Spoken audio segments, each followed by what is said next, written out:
SF 장르의 소재를 어디서 찾는지에 대한 질문이었어요. 그래서 저는 소개를 해주셨듯이 예술고등학교를 다녔고 대학교도 예술을 전공했기 때문에 이과 계열은 아니었지만 문제는 과학 오타쿠였어요. 어렸을 때부터. 그래서 과학을 너무 좋아했기 때문에 공부를 해도 과학 문제집만 4~5권 풀 정도로 물리, 화학, 지구과학, 생명을 가리지 않고 굉장히 좋아했고, 근데 세상은 과학을 잘한다고 과학자가 될 수 없더라고요. 그래서 저는 어렸을 때 꿈이 우주비행사 이런 거, 고고학자 혹은 개발자, 약간 특히 생물에 관한 진화 이런 것들에 대한 거를 공부하고 싶었지만 인문계고등학교를 살짝 다녔을 때 저에게 수학 점수를 요구하더라고요. 그래서 저는 대학이 원하는 수학 점수를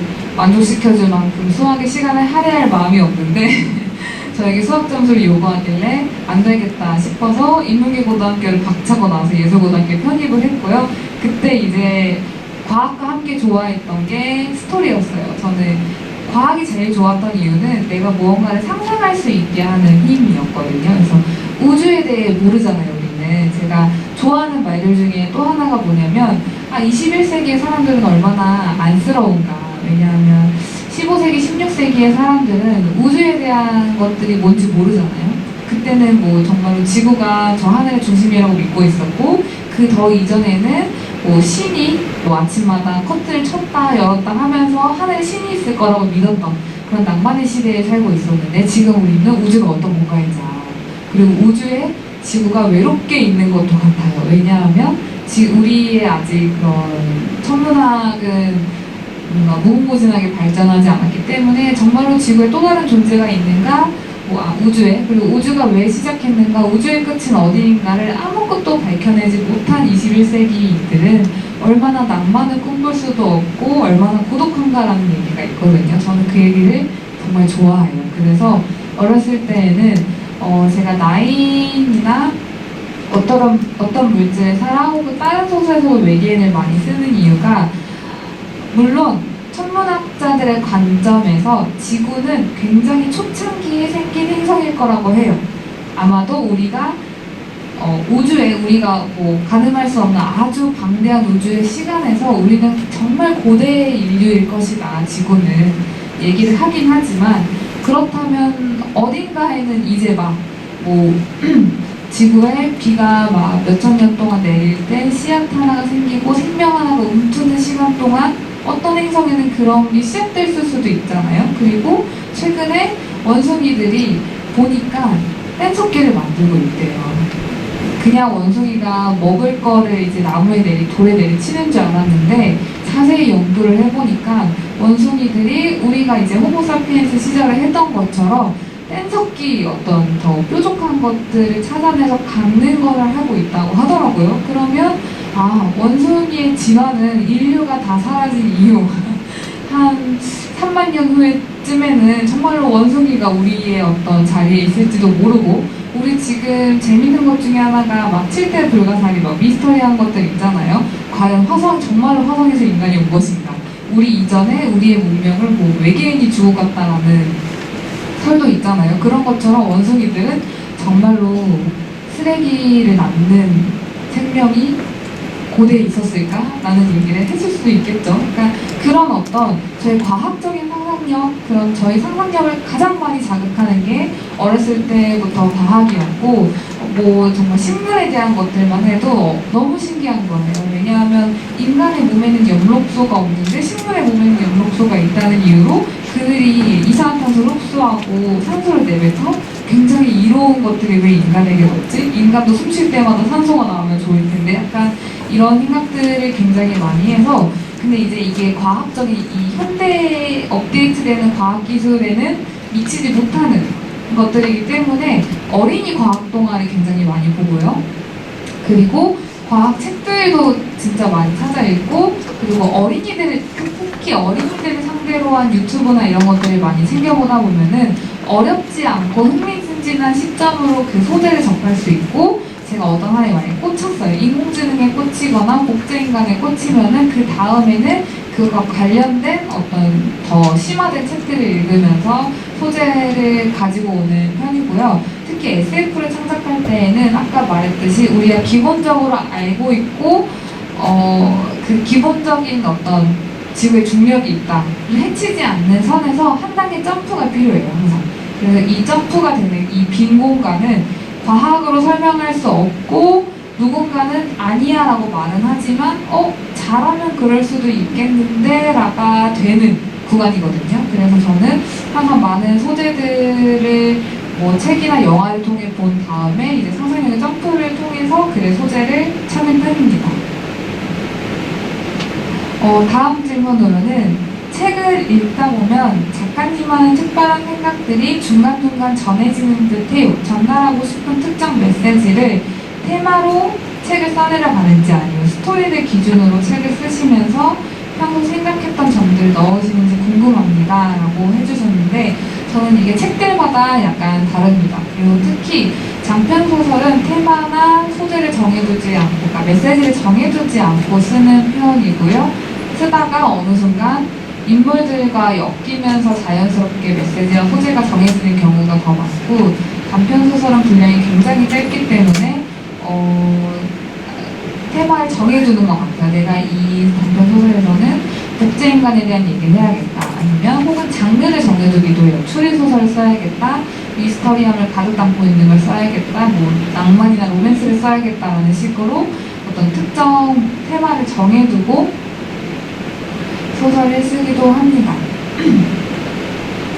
누군가를 향한 호의를 나누기 힘든 세상에서도 작가님께서는 여전히 이름 모를 타인을 위한 글을 써오시는 걸로 압니다.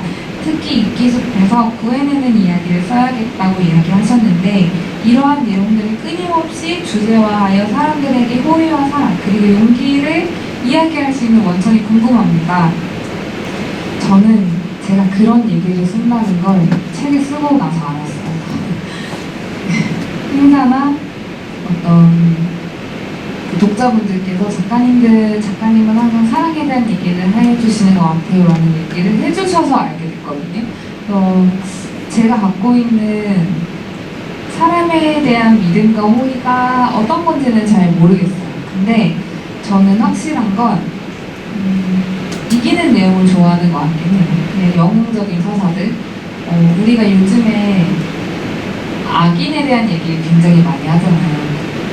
그리고 유행하는 드라마도 악역들이 굉장히 매력적이에요. 최근에 더블로리도 그렇고 오징어 게임도 어떤 잔혹성의 측면에서는 그렇죠. 그리고 또 되게 조커도 그렇고 작은 아씨들 드라마 최근에 나왔던 것도 그렇고 특히 OTT가 흥행하면서 나쁜 사람에 대한 역할, 얼마나 잔인한지, 얼마나 악독한지를 점점 부각되는 것들이 보이면서 인간들이 진짜 즐기는 건 악인가라는 생각을 하게끔 하죠.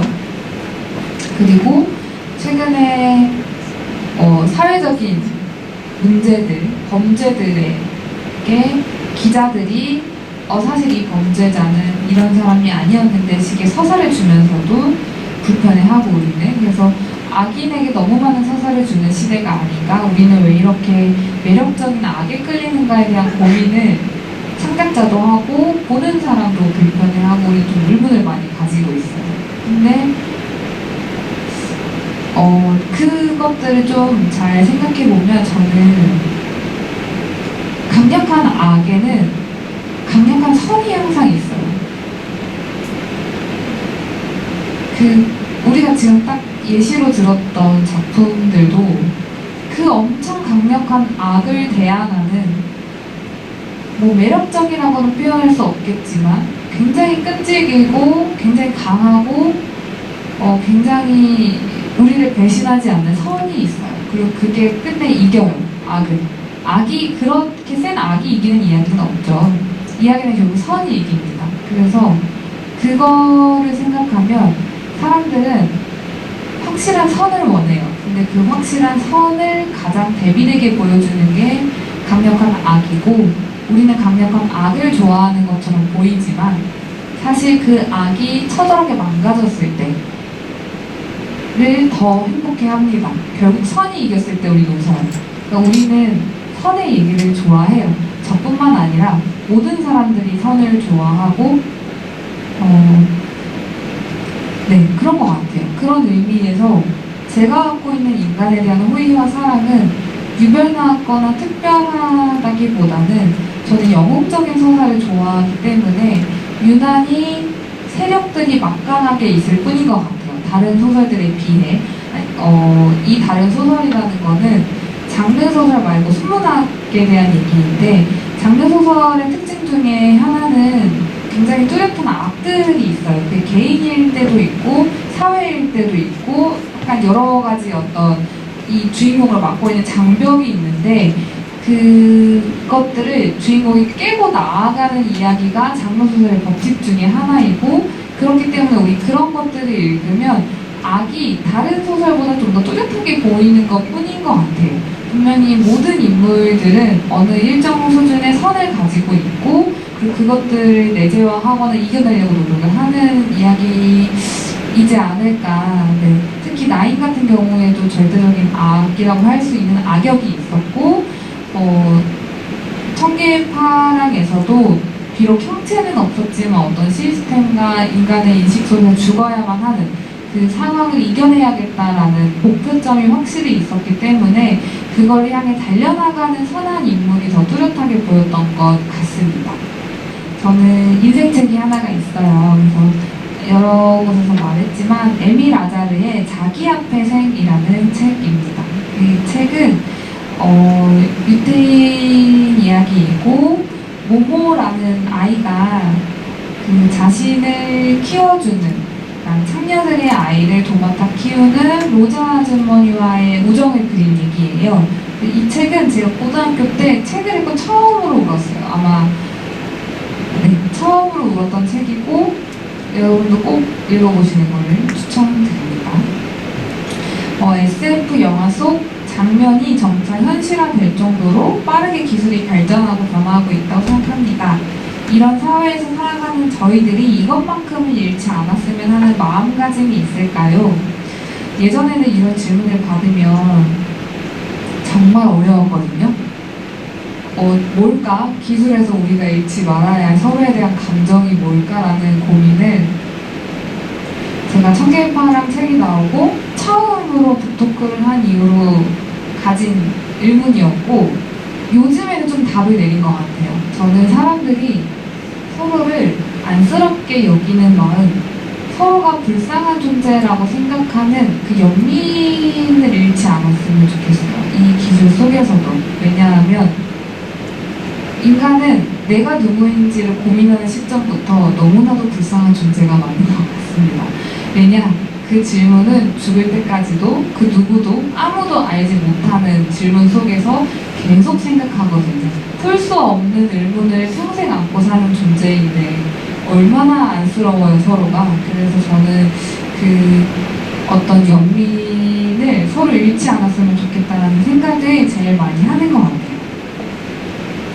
작가님의 작가 소개에서 동식물이 주류가 되고 인간이 비주류가 되는 지구를 꿈꾼다라는 문장을 보았습니다. 저도 동물과 식물을 사랑하는 사람 중 한 사람인데요. 그렇지만 이러한 마음 또한 동식물을 바라볼 때 느낄 수 있는 사랑스러움과 평화로움, 그리고 자유로움 등 이기심에서 비롯되었다는 것을 알게 되었고, 그래서 동식물을 향한 애정은 어디까지나 나 자신을 이롭게 하는 순간까지라는 유한한 선이 존재하지 않을까 하는 생각이 들었습니다. 혹시 작가님께서는 어떤 이유로 이렇게 동식물을 사랑하는 마음을 갖고 계신지 궁금합니다.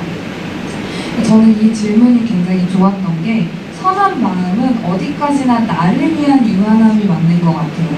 우리가 선하다고 했을 때 굉장히 타인을 위해 희생한다고 하잖아요. 근데 저는 이제는 그 희생 정신을 바라지 않아요.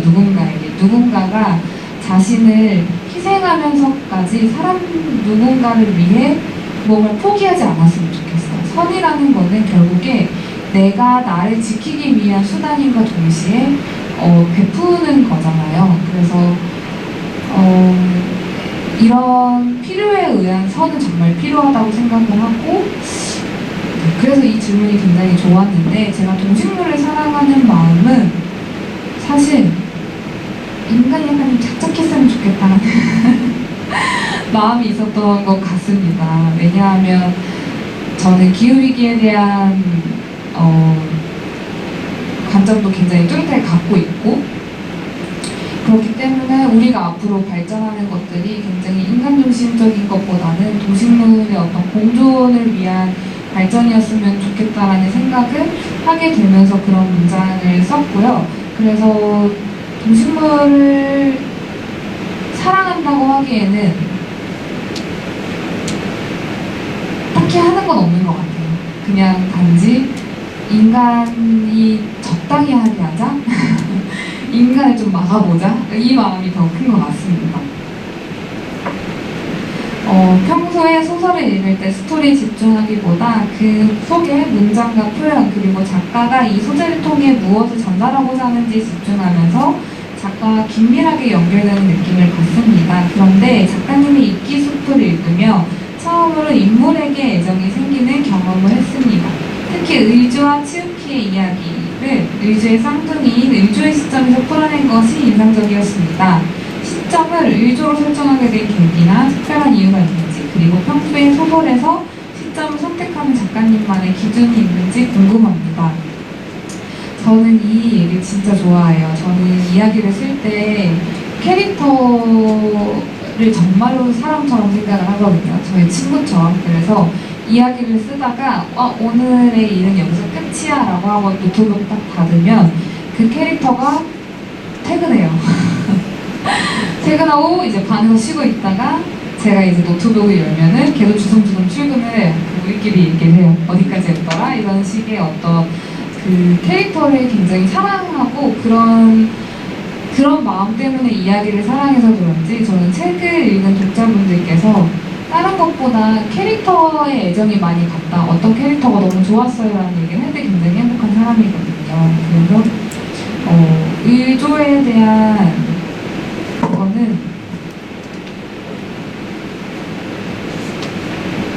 그 입기숲은 원래 입기숲이라는 마지막 단편 소설이 제일 먼저 쓰였고, 단편이라기보다는 경장편이었어요. 300매짜리였는데 원래 그것만 얘기를 했었거든요. 근데 제가 그거를 총으로 5월달에 보내고 이제 교정지가 10월에 왔어요. 10월 29일에 왔어요. 근데 제가 작년 10월 29일에 그 교정지를 받고 그날 어떤 우리 이태원 참사를 겪었죠. 그리고 다음날 너무 마음이 힘든 거예요. 그래서 안 되겠다, 일을 해야겠다. 근데 그날도 대학교 강연이 하나가 있었어요. 그래서 그 전에 일을 해야지라고 하면서 이 소설을 펼쳤는데 문득 지금 내가 느끼는 이 마음이 소설에 다 담기지 않았다는 거를 그때 깨달은 거예요. 그래서 안 되겠다, 나는 내가 일을 부여한 이 캐릭터들에게 내가 나만 가지고 있던 서사를 다 풀어놔야겠다라는 마음으로 이제 편집자님한테 연락을 드려서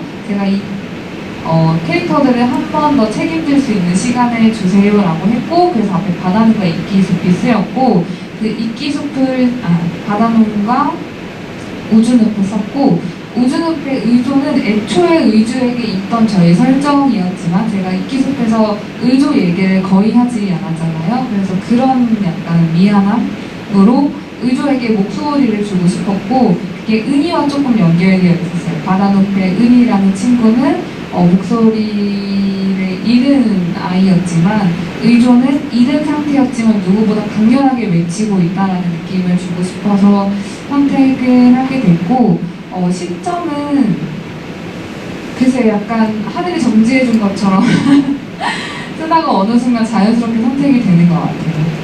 네, 작가님은 인생을 살아내는 힘을 어디서 얻으시나요? 학점관리, 대외활동, 자격증, 자소서에 파트타임으로 인턴까지 동시에 하면서 하루하루 살아내는 게 힘겨운 25살 막학기 학생입니다. 예전에는 언젠가 인생이 더 힘든 날이 올까라고 생각하면서 힘을 냈는데 20대 중반을 지난 지금은 오히려 계속해서 어려워지기만 하는 것 같아요. 그런데 인생이 지금보다 더 힘들어질 거라고 생각하니까 하루를 버티는 힘이 나지 않아 점차 번아웃에 빠지는 것 같더라고요.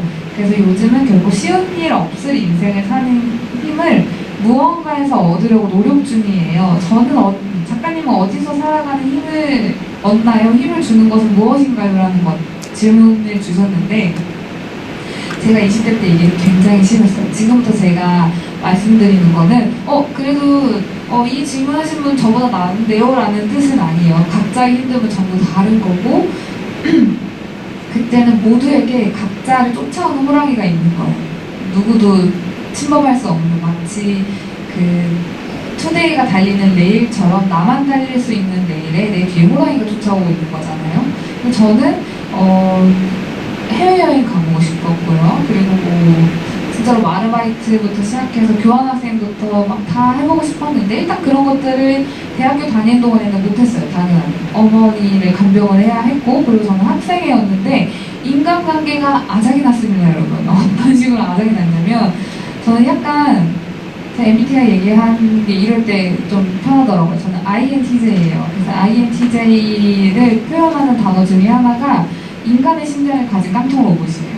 저는 맞아요. 저는 인간의 심장을 가진 깡통 로봇인데, 어떤 느낌이었냐면, 어머니 수술한 다음날 선배가 저에게 어머니 괜찮으셔? 라고 물어봤어요.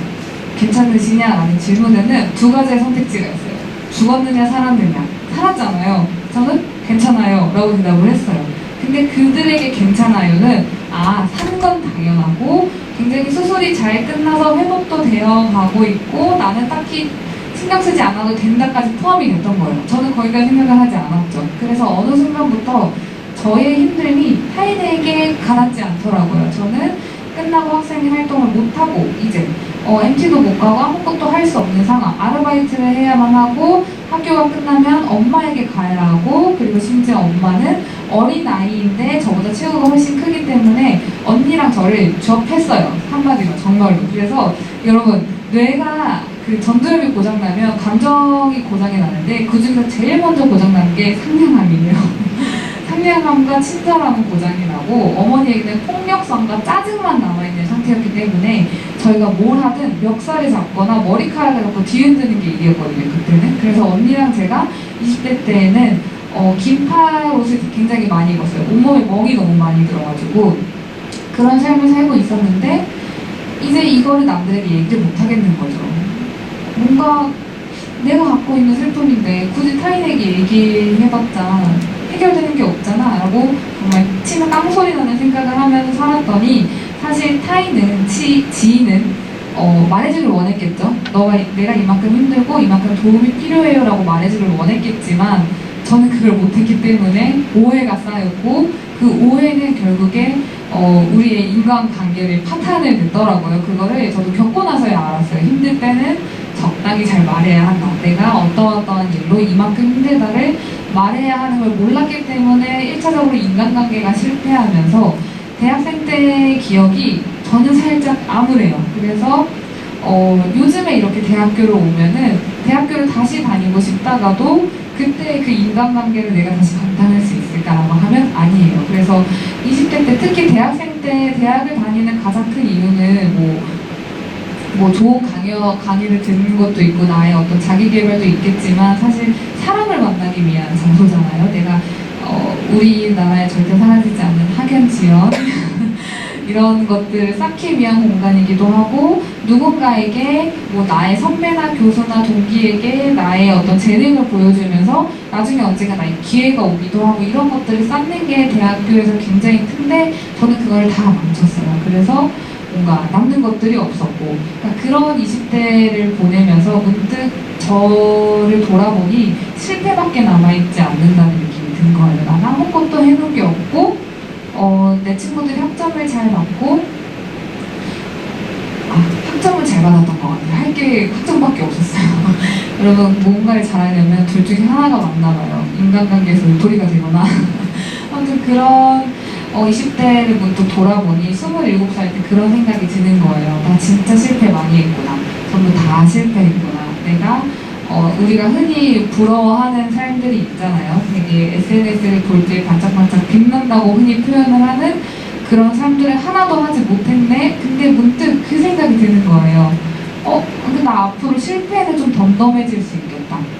나는 죽었던 엄마도 살려봤고, 정말 엉망진창이었던 인간관계도 버텨서 졸업을 해봤고, 그리고 진짜 제가 아르바이트를 급하게 구하느라고 이제 지인에게 부탁을 해서 했던 거라 저도 약간 이런 느낌이었어요. 새벽 3시에 일어나서 준비하고 새벽 4시 첫 차를 타고 인천에서 강남까지 가서 그 커피 오픈을 했다, 카페 오픈을 했다가 1시나 2시쯤 퇴근을 하면은 그 카페에서 이제 논술 과외를 했거든요, 아이들. 그래서 논술 과외 오는 아이들을 3-4명을 보고 끝나고 집에 돌아가면 이제 11시 이렇게 되는 생활을 계속 했던 것 같아요. 그러니 뭐 자기 개발은 물론이거니와 내가 버는 돈들은 못 썼어요. 너무 불안한 거예요. 어떤 게 불안했느냐? 일단 아빠 통장에 얼마 있는지 모르겠고, 두 번째로 아빠가 만약에 이 상황에서 아팠는데 나에게 말을 안 하면 어떡하지?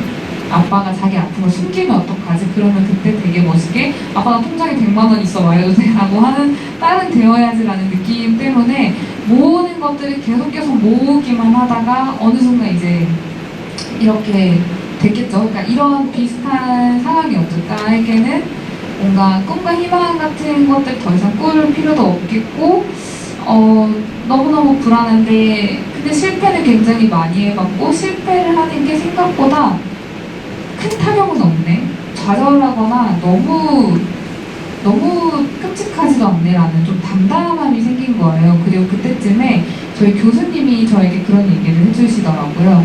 너 소설을 계속 써라.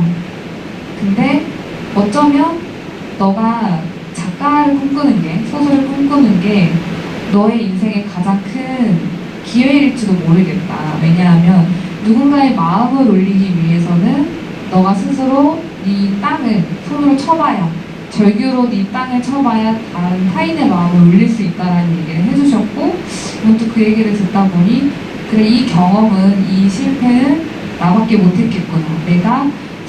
제가 청계의 파랑을 쓴 것도 그런 이유였거든요. 진짜 마지막이라고 생각해보고 해보자 라는 마음으로 행복과 그리움에 대한 거, 나는 분명히 엄마가 옆에 있고 내 앞에는 엄마라는 또렷한 육신이 있지만 나는 계속해서 엄마를 그리워해요. 아프지 않은 엄마를. 그래서 엄마랑 얘기를 하다가도 언젠가는 이 모든 게 끝나고 나의 진짜 엄마에게 나 이만큼 힘들었어 라고 말을 할 것 같은 순간이 올 것만 같은 이 그리움에 대한 얘기를 쓰게 됐죠. 그게 청계의 파랑이었고, 그 이후에 나왔던 어떤 물질의 사랑에서도 그런 이야기가 나왔기 때문에 저는 그 실패를 잘 바꾼 것 같아요. 그리고 그때쯤에 모아두었던 돈으로 통 크게 유럽도 한번 갔어요. 아빠 미안 이렇게 얘기를 하고 유럽도 가면서 내가 너무 원망할 게 많은 거예요. 엄마 아픈 것도 사실 엄마를 원망하고 싶었고, 나를 그렇게 매몰차게 굴었던 나의 주변 인간관계도 원망하고 싶었고, 모든 게 진짜 원망할 것 투성이었는데 문득 이렇게 원망해봤자 바뀌는 게 없다면 됐다, 나의 20대는 이렇게 실패담으로 멋지게 끝내보자. 그러면 다음 스테이지는 뭐가 올까? 근데 그때부터 제가 느낀 게 내가 삶을 굉장히 게임처럼 바라보면 되는 거구나. 왜냐하면 이 한 번의 이 스테이지에서의 실패가 다음 스테이지의 실패가 아니잖아요. 우리는 이때 실패를 하면은 경험치를 획득하고 어떤 스킬을 익히잖아요. 그래서 그 다음에 내가 무언가를 더 잘할 수 있는 기회로 바뀌더라고요. 그래서 저는 그때 느꼈던 어떤 담담함이나 사람을 대하는 방법을 요즘에 되게 많이 쓰고 있고, 특히 소설에 굉장히 많이 쓰죠. 그래서 초반에는 그 노랜드를 책을 내고 이제 어디였지? 한국일보였나? 아무튼 그 신문 기자님이랑 인터뷰를 하러 갔을 때 기자님이 했던 얘기가 굉장히 젊으시네요. 저 50대인 줄 알았어요. 라는 얘기 하시는 거예요. 그래서 내가 응축해서 실패했구나. 20대만 실패한 게 아니라 한 30, 40대 때도 잘 할까 말까한 실패를 응축해서 한번 했구나 라는 생각으로 요즘에 좀 이렇게 버티고 있는데, 그래서 저는 굉장히 힘들 때마다 이게 하나의 스테이지라고 생각을 합니다. 내가 이번 스테이지를 잘 넘기면 이번 스테이지에서 깨졌다고 해도, 죽었다고 해도 저는 다음에 목숨을 또 얻잖아요. 그 다음을 또 시작하면 되는 거고, 나를 죽였던 첫 번째 스테이지의 몬스터를 다음 스테이지에서 나는 이길 수 있잖아요. 그래서 그런 마음으로 좀 삶을 바라보고 있는 것 같습니다. 작가님이 소설을 쓰면서 와, 이 문장 내가 봐도 진짜 대박이다라고 했던 거는 3차원의 우리가 1차원의 말에 상처받지 말자랑 행복한 순간은 그리움을 이기는, 행복한 순간만이 그리움을 이긴다는 말을 굉장히 좋아하고요. 대학생이나 대학원생일 때 나만의 생각을 정리하고 표현하는 방법으로 책을 쓰는 건 어떨까요? 너무 좋은 방법이에요, 여러분. 그 책에 대한 수요는 정말 슬프게도 점점 줄고 있어요. 매해 최악의 독서 인구를 기록하고 있다고 할 정도로 책 인구는 점점 줄고 있고, 심지어 태어나는 아이들도 줄고 있고, 인류가 전반적으로 늘어났지만 한국의 책 읽는 인구는 점점 줄어들고 있지만 쓰는 사람은 많아지고 있거든요. 근데 그만큼 쓰고자 하는 욕구가 굉장히 많고 쓰기는 확실히 내 생각을 정리하는 데 굉장히 많은 도움을 줍니다. 그래서 꼭 책이 아니더라도 요즘에는 뭐 앱의 모션부터 시작해서 뭐 인스타나 이렇게 나를 정리할 수 있는 곳들이 굉장히 많잖아요. 꼭 누군가에게 보여지는 것들이 아니라 하더라도 쓰는 것들을 정말 추천을 하고요. 작품을 쓰는 동안 작가님께서 직면하신 어려움과 과정은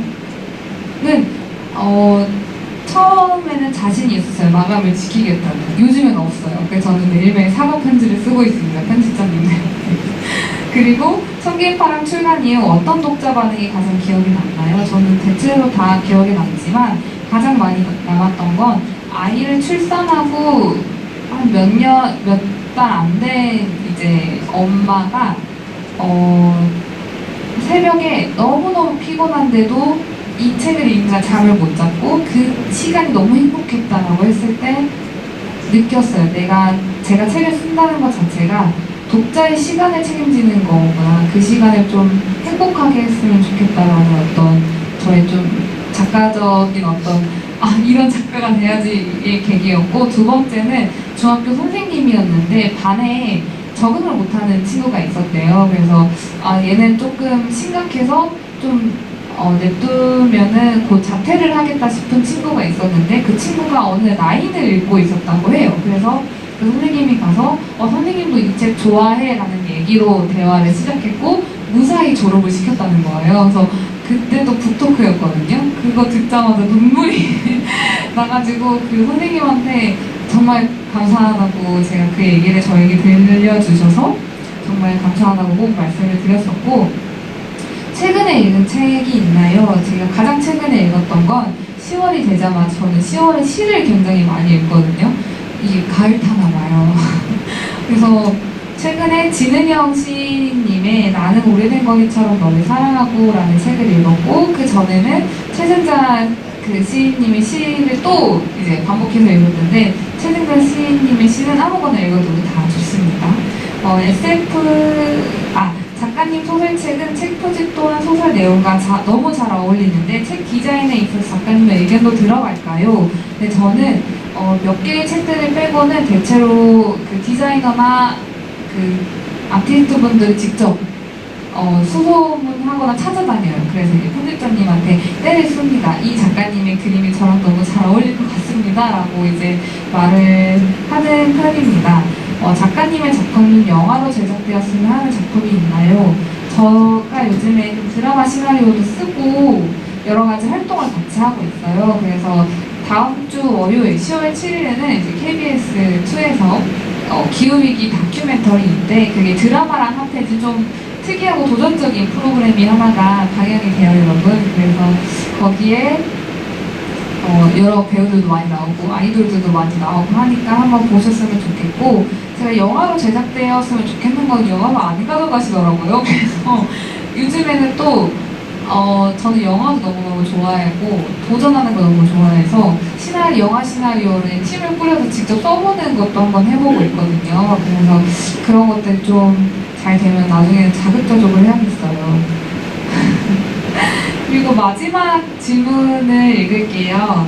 작가님께 있어서 여러 감정을 나누고 힘이 되어준 가장 중요한 존재가 무엇인지 궁금합니다. 저는 어머니랑 가족입니다. 그래서 아까 앞에 앉아 계신 학우분도 말씀하셨지만 저는 서설란이라는 이름이 필명이에요. 그래서 가족들 이름 한 글자씩 나왔어요. 제 글자는 하나 들어가 있지 않고 저희 가족은 생각하는 것만큼 이렇게 얘기하면 굉장히 너무 화목하고 행복한 가족이라고 생각을 하지만 특히 그렇지는 않았던 것 같아요. 되게 아버지도 어렸을 때부터 출장을 오래 가 있었고 어머니도 외로움이 굉장히 많은 사람이어서 어렸을 때 저를 가장 힘들게 했던 건 엄마의 외로움을 보는 일이었고 그리고 결국에는 이제 20대의 육체적인 힘듦을 주기도 했고 언니랑도 딱히 사이가 좋은 편은 아니었어요. 나쁜 것도 아니었지만 근데 그럼에도 딱 하나 내가 글을 쓸게 라고 했을 때 그 누구도 나를 말리지 않았거든요. 너 굶어 죽어라는 얘기를 하지 않았고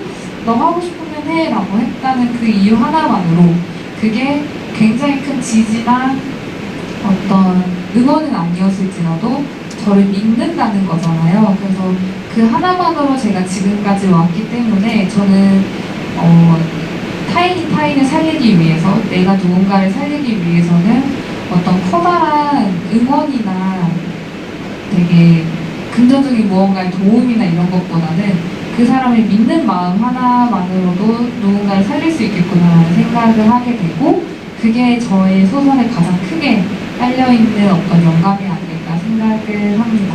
네, 준비했던 강연이랑 주셨던 사전 질문은 마치겠습니다.